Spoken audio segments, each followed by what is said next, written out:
Holy War X. Ça fait depuis très longtemps qu'on n'a eu plus aucune information sur le jeu et les devs sont enfin revenus avec de nouvelles informations. Holy War X est tiré de l'anime Seven Deadly Sins. Holy War X a eu une très grosse hype qui s'est créée autour de son jeu car il n'y a pas beaucoup de jeux qui sont tirés de l'anime Seven Deadly Sins et surtout la qualité du jeu qui est juste incroyable. Et après de longs mois d'attente, on a eu enfin de nouveaux sneak peeks. Dans le sneak peek, on voit que c'est un joueur qui va affronter un boss et on voit que les boss sont juste incroyables.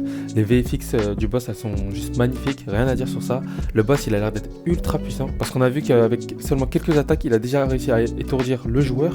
En plus quand il utilise une attaque, on dirait où il crie, on dirait que l'écran il devient un peu plus noir sur le joueur, ça je trouve ultra stylé. En plus ces modèles des boss ils sont incroyables, vraiment on dirait qu'on a fait des vrais boss de l'anime. Et comme je l'avais dit juste avant, c'est la qualité du jeu qui a fait que le jeu vraiment a pris de la hype. Et là on peut encore voir que le jeu a une qualité mais juste incroyable. Et ce sneak peek il est venu accompagné d'un petit message. Dans ce message on apprend qu'ils vont faire un film, donc on peut penser directement à la movie de RLC. Il faut pas oublier quelque chose, les créateurs de Holy War et Real Game sont en lien. Il y a quand même une sorte de partenariat entre eux. Il y aura des échanges de scripts et d'objets entre les devs. Donc il y aura une entraide qui va être faite. Et donc là, eux aussi vont sortir un film comme RLC.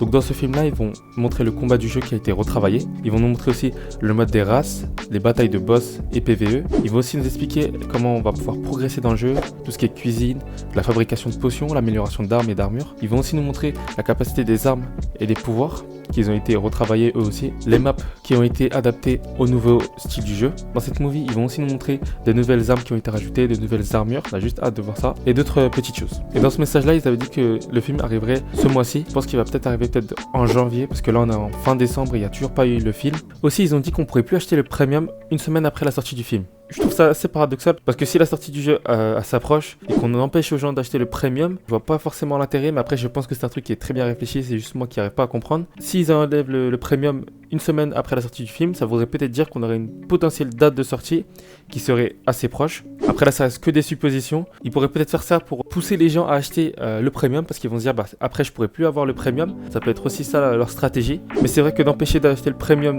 une semaine après la sortie du film et après je crois que il sera accessible que via des giveaways. Donc je sais pas pourquoi ils font ça, mais je pense que c'est un choix très très bien réfléchi. Pour moi la date de sortie du jeu est très proche parce que voilà on va nous sortir une movie où ils vont nous parler de plusieurs points que je vous avais dit dans la vidéo. Donc ça veut dire pour moi que le jeu est vraiment proche. Je pense que le jeu va soit sortir peut-être vers mai, avril ou peut-être vers l'été. C'est possible aussi. Mais en tout cas une chose est sûre, c'est que le jeu n'a jamais été aussi proche. Et du coup j'ai juste hâte de jouer au jeu parce que voilà il fait partie des jeux les plus attendus sur Roblox avec RLC. J'ai vraiment envie de savoir qu'est-ce que ça va donner de jouer à un jeu qu'on attend depuis vraiment très très longtemps. Et juste avant de finir la vidéo, j'espère que dans le jeu il y aura un aspect assez universel. J'ai pas envie que ce soit un jeu qui soit assez fermé, on soit vraiment que dans l'univers de Seven Deadly Sins. Je pense qu'on peut rajouter d'autres univers, d'autres animes. Je pense que ça peut donner un truc assez stylé. Si le jeu est un aspect un peu universel, on peut rajouter quelques pouvoirs, bien sûr pas tous les pouvoirs, mais certains pouvoirs d'autres animes.